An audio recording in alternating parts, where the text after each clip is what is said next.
Assalamualaikum warahmatullahi wabarakatuh. Pada video kali ini kita akan membahas mengenai revolusi hijau. Materi mengenai revolusi hijau ini bisa kalian dapatkan ketika kalian duduk di kelas 12 untuk semester 2. Nah, apa itu revolusi hijau? Mari langsung saja kita bahas materi secara ringkas, lugas, dan semoga jelas. Pengertian revolusi hijau adalah suatu perubahan cara bercocok tanam dari cara tradisional ke cara modern.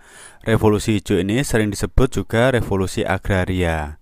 Revolusi hijau ditandai dengan makin berkurangnya ketergantungan petani pada cuaca dan alam, digantikan dengan peran ilmu pengetahuan dan teknologi dalam upaya meningkatkan produksi pangan. Adapun latar belakang munculnya revolusi hijau ini antara lain hancurnya lahan pertanian akibat Perang Dunia II, pertambahan penduduk yang semakin meningkat, adanya lahan tidur, dan upaya peningkatan produksi pangan. Gagasan tentang revolusi hijau itu dicetuskan oleh Thomas Robert Malthus yang menyatakan bahwa kemiskinan terjadi karena pertumbuhan penduduk dan peningkatan produksi pangan yang tidak seimbang. Pertumbuhan penduduk lebih cepat dibandingkan dengan peningkatan hasil pertanian.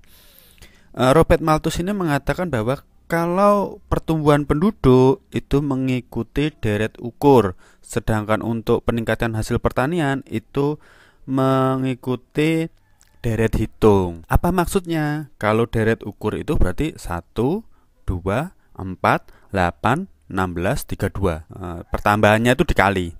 Kalau deret hitung itu 1, 3, 5, 2, 7, 9, 11, 13, 15. Jadi ditambah 2, 2, 2 seperti itu. Jadi pertumbuhan penduduknya itu lebih cepat dibandingkan dengan peningkatan hasil pertanian. Maka harus diterapkan strategi khusus untuk meningkatkan hasil pertanian tersebut. Nah, atas dasar pemikiran dari Robert Malthus ini kemudian mempengaruhi banyak hal. Salah satunya adalah gerakan untuk mengendalikan laju pertumbuhan penduduk. Kalau di Indonesia terkenal dengan namanya program keluarga berencana 2 anak lebih baik. Itu dalam rangka mengendalikan pertumbuhan penduduk. Sedangkan untuk peningkatan produksi pangan antara lain dengan cara mencari dan meneliti bibit unggul dalam bidang pertanian dan menggunakan berbagai teknologi untuk pertanian. Ini merupakan pengertian revolusi hijau dan latar belakang terjadinya revolusi hijau. Revolusi hijau itu berkaitan dengan pengembangan tanaman serealia. Serealia itu apa? Tanaman biji-bijian, contohnya padi, jagung, gandum, kedelai, dan lain sebagainya. Jadi yang dikembangkan adalah tanaman pangan yang berupa biji-bijian. Pelaksanaan penelitian pertanian disponsori oleh lembaga Ford and Rockefeller Foundation dari Amerika. Di Meksiko pada tahun 1944 dilakukan penelitian terhadap tanaman jagung dan gandum. Kemudian di Filipina juga dibentuk International Rice Research Institute atau IRI yang bertempat di Los Banos. Ini melakukan penelitian terhadap padi, melakukan persilangan padi Taiwan dengan padi Indonesia yang menghasilkan IR8 atau PP8. Penelitian-penelitian ini kemudian menemukan bibit-bibit unggul yang memiliki ciri berumur pendek, menghasilkan hasil produksi berlipat ganda, dan mudah beradaptasi dalam lingkungan apapun, asalkan memenuhi persyaratan tertentu. Pada Pelita 1 tahun 1969 diterapkan program INMAS, yaitu intensifikasi massal. Ada juga bimbingan massal atau BIMAS, dan intensifikasi khusus atau INSUS, dan juga operasi khusus atau OPSUS. Program BIMAS dan IMAS ini menekankan pada peningkatan partisipasi petani untuk meningkatkan produksi pangan. Sedangkan INSUS merupakan usaha intensifikasi kelompok guna memanfaatkan lahan pertanian. Sedangkan OPSUS adalah upaya memperluas area lahan pertanian yang lebih produktif dan mencoba memberi rangsangan dalam peningkatan produksi. Itu merupakan berbagai cara yang dilakukan oleh pemerintah Indonesia dalam rangka penerapan revolusi hijau di Indonesia. Kaitannya dengan revolusi hijau di Indonesia dikenal program Panca Usaha Tani yang meliputi pemilihan dan penggunaan bibit unggul, kemudian pemupukan yang teratur, ada pengairan yang cukup atau irigasi, yang keempat adalah pemberantasan hama secara intensif, dan yang kelima adalah teknik pengolahan lahan pertanian. Ini tadi merupakan program Panca Usaha Tani. Kemudian ada berbagai cara usaha pokok untuk meningkatkan usaha pertanian. Yang pertama adalah intensifikasi pertanian, yaitu upaya meningkatkan produksi pertanian dengan menerapkan formula panca usaha tani. Ini tadi yang kita bahas. Ada pengelolaan lahan, pemilihan bibit unggul, pemupukan, irigasi, dan pemberantasan hama tadi. Itu merupakan intensifikasi. Kemudian yang kedua adalah ekstensifikasi, yaitu upaya peningkatan produksi pertanian dengan memperluas lahan pertanian.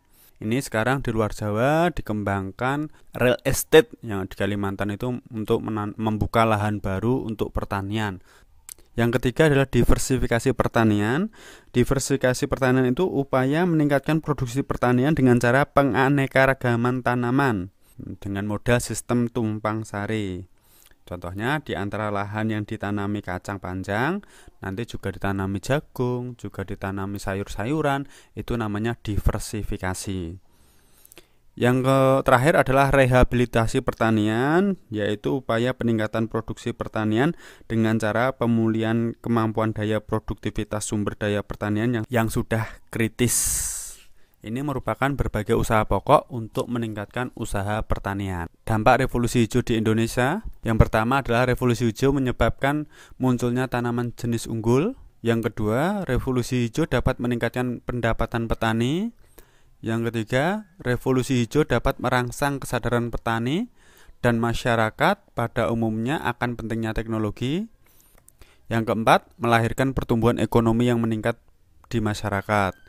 Nanti salah satunya Indonesia mendapatkan penghargaan dari FAO. FAO itu merupakan organisasi pangan di bawah naungan PBB. Tahun 1988 Indonesia mendapatkan penghargaan itu karena berhasil swasembada pangan, memenuhi kebutuhan pangan sendiri. Adapun dampak negatif dari revolusi hijau, yang pertama, ketergantungan pada pupuk kimia dan zat kimia pembasmi hama juga berdampak pada tingginya biaya produksi yang harus ditanggung petani. Peningkatan produksi pangan tidak diikuti oleh pendapatan petani secara keseluruhan karena penggunaan teknologi modern hanya dirasakan oleh petani kaya.